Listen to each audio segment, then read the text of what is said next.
So first of all, apologies for the lack of uploads in the last couple of weeks.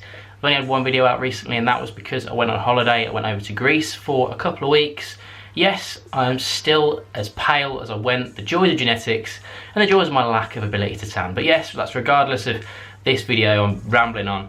Anyway, this video is going to be an update of all of the transfers that have happened, ironically, in the time that I've been away, and also during the entirety of May, so this since the end of last season in non-league football. Before we start, this video is sponsored by OneFoot, which is a great app to stay up to date with loads of different stuff, all football related, all sorts of different scores, transfers, news, live updates from matches. It's just a great place to go for loads of different football information, regardless of whether you support a team from England or overseas. It's a great place to go. So you can download the app. The link is in the top line of the description. Now, it's worth pointing out that these transfers are not every single transfer that has happened in the entirety of non-league. These are just the cherry-picked ones that, in my opinion, are the most significant ones, the ones that raise the most eyebrows, and the ones that, in my opinion, will have the biggest impact. Without any further ado, let's get into the players that have moved from non-league up to the Football League. So first of all, right at the start of May, Matty Warburton, the top scorer at Stockport County last season in the National League North, he moved to Football League side Northampton Town. He scored 27 goals last season and won the Player of the Year award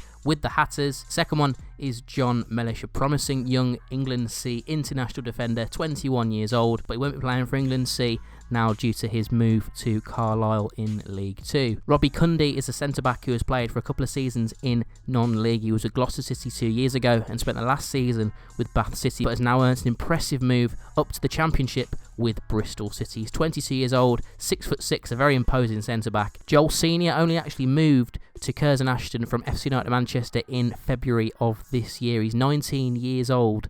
He's already got himself a move up to the Premier League. He's moving to sign for Burnley. Fraser Blake-Tracy is another young defender from non-league. 23-year-old left-back has left Kings Lynn to sign for Peterborough United. Arguably the biggest one so far this summer is Serhat Tastamir, who has left AFC Fylde and signed for Peterborough United in League 1. And they've sold him for a substantial six-figure fee, reportedly around about £350,000, which is a huge amount of money for an 18-year-old striker who's come through the academy at Fylde, but wasn't really actually playing every game. Adi Yusuf, the top scorer at Solihull Moors, has left. He has gone and signed for Blackpool. He got 21 goals last season. And his fellow striker at Solihull, Jermaine Hilton, has also left the club and signed for Motherwell. So that's two important parts of the Solihull attack that have left, but they have made an impressive signing to replace them, and we'll go and look at that in a little bit. First two Joneses that are signed for Salford from non-league clubs. Joey Jones, a 25-year-old midfielder from Eastleigh. He's been a key part of their push into the playoffs this season, and he has gone and signed, as has Dan Jones,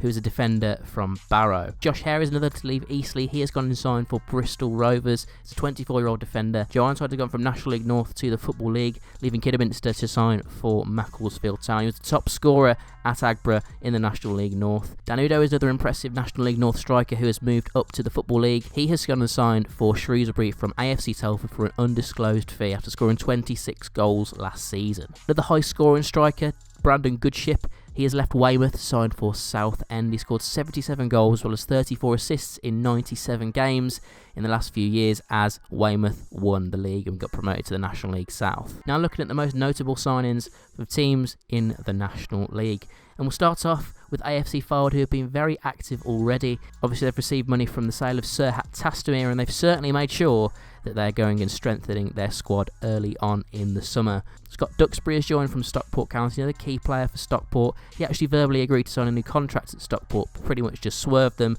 and unbeknown to Stockport, went to AFC Fylde. He was scheduled to come in and sign the contract at Stockport, but right at the last second, he changed his mind. Matty Costello has also signed for AFC Fylde. He has joined from Halifax. He's made a name for himself as a bit of a tricky winger over the last few years.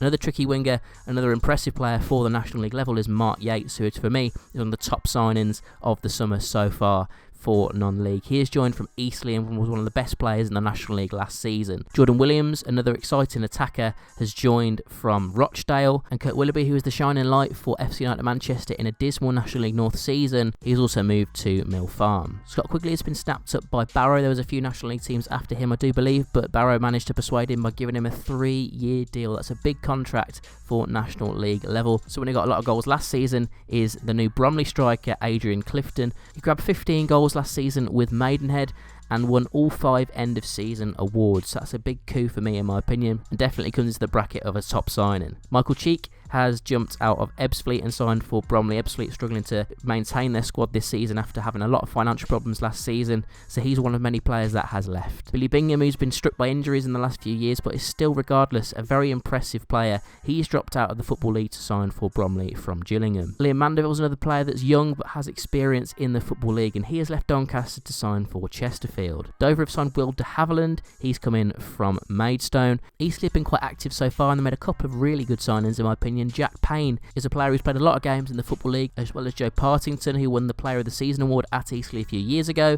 He has now returned to the club from Bristol Rovers. Harrogate are bringing in a lot of experienced players so far. They've brought in Scott Brown from Akron, played a lot of games in the Football League. Brendan Kiernan was impressive last season at Welling, getting a lot of goals to help push them towards the playoff final. And John Stead, 36 years old, been in the Football League for a very long time. Very experienced striker. He has now dropped down into non-league. Luke Molyneux got rave reviews last season while on loan with Hartlepool, and he has now returned to the club on a permanent basis. Mitch Hancock's was a key part of the Macclesfield Town National League promotion winning side from the 17-18 season, but he's left and signed for Solihull. Also signed for Solihull is Paul McCallum, which is a definite top signing. He was one of the top scorers in the National League last season, and I thought he was destined for a move up to the Football League. A good age, a good finisher, but he's actually stayed in non-league. Torquay United have gone and signed Armani Little from Oxford United. Now, he was actually significant in the National League South last season as one of the better players at Woking, and actually scored their winning goal in the playoff final against Welling United. So he's actually gone and signed for the fellow National League South promoted side. Dave Tarpey will always be remembered for his time at Maidenhead, scoring so many goals and being the catalyst for their promotion up to the National League during the 16-17 season.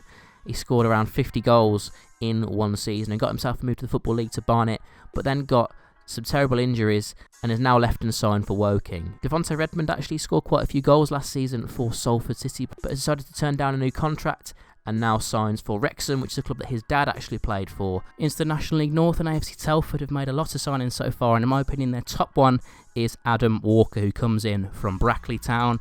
Played a lot of games in the National League North over the last few years for Brackley, so I think it's a good signing. Another player who's played a lot of games is Dale Whittam, who's been at Chorley for around a decade and now has left for a fresh challenge with Alfreton. Another one heading to Alfreton is Ben Tomlinson, who is a highly rated striker but has been hit with some injury problems over the last few years, which now sees him drop into the National League North. Someone who's had some problems off the pitch and has caused him to have some time out of the game is Nathan Arnold, who was so impressive for Grimsby and Lincoln City, especially in the latter's promotion-winning campaign to the Football League. He actually spent most of last season out of the game, but now returns with National League North side Altrincham, and for me, this is a real good signing. Luke Shields and Tom Platt have both swapped Alfreton for Boston, and Danny Livesey and Anthony Dudley have both swapped Salford for Chester. Now, the latter was attracting Football League interest, so Chester had done well to retain his services. Both players were on loan at the Diva Stadium last season. Alan Armstrong was the manager of Blythe last season, but he has moved to Darlington and taken a number of players with him already. Jarrett Rivers, David Atkinson, Jamie Holmes, Louis Lang and Michael Liddell have all moved. Another duo moving from one club to another is Aaron Martin and Gabriel Johnson, who have left Brighouse Town to sign for Guiseley. They're both strikers, and between them last season they scored 65 goals in 42 games. Rhys Dyche is another player that scored a lot of goals last season in the National League North, and he, alongside Martin Riley, have left Alfreton and signed for Hereford. Hereford actually look like they've got quite a big budget for next season, so it'll be interesting to see what other sort of players they sign. Cliff Moyo was the player of the season last season at Guiseley, and he has left to sign for Kidderminster. Alongside Darlington, York City have also been raiding Blythe for their better players. Dan Maguire, Kieran Green and Pete Jameson have all moved to York. In particular, Dan Maguire, for me, is a top player for National League North level, and that's a real coup for them. Paddy McLaughlin has also signed for York. He has joined from Hartlepool after playing for York previously. Now moving into the National League South, and Billericay have made two really big signings. Jordan Parks was one of the top players in the National League South last season and for a number of seasons at Hemel Hempstead, and he is switched to Billericay now. And also Ronnie Henry has signed for Billericay from Stevenage. He's played a lot of games in the Football League. Jeffrey Monacana has played a lot of games in the Football League as well, and he has left Wealdstone to sign for Dulwich. And the top signing for me is Alex Wall, signing for Hemel Hempstead from Concord Rangers. He was the top scorer last season in the National League South. 21 goals he scored for Concord, and he joined his former manager Sammy Moore with Hemel. Jake Howes has left Billericay, and he's also signed for Hemel Hempstead. So they're two really good signings in my opinion. Ross Lafayette and Connor Smith have both swapped Billericay for Wealdstone, and those two are, again, in my opinion, good signings for National League South level. So you have it, that is it for this video. Which of these transfers are the most significant in your opinion? Let me know in the comment section down below. And which ones have I missed out that should have been included in this video that you think are really important ones that have happened before the 15th of June? Let me know down below. If you enjoyed this video, hit that like button and click subscribe as well. Stay up to date with loads of different content that will be uploading all through the summer. I'm back from holiday now, and I've got loads of videos planned for the next couple of months. In fact, I've got one video lined up which I'll release as soon as you guys smash through 400 likes. So hit that like button if you want to see that video as soon as possible. Otherwise, you have to wait a bit longer for it. So yeah, I hope you enjoyed this video, and thanks for watching.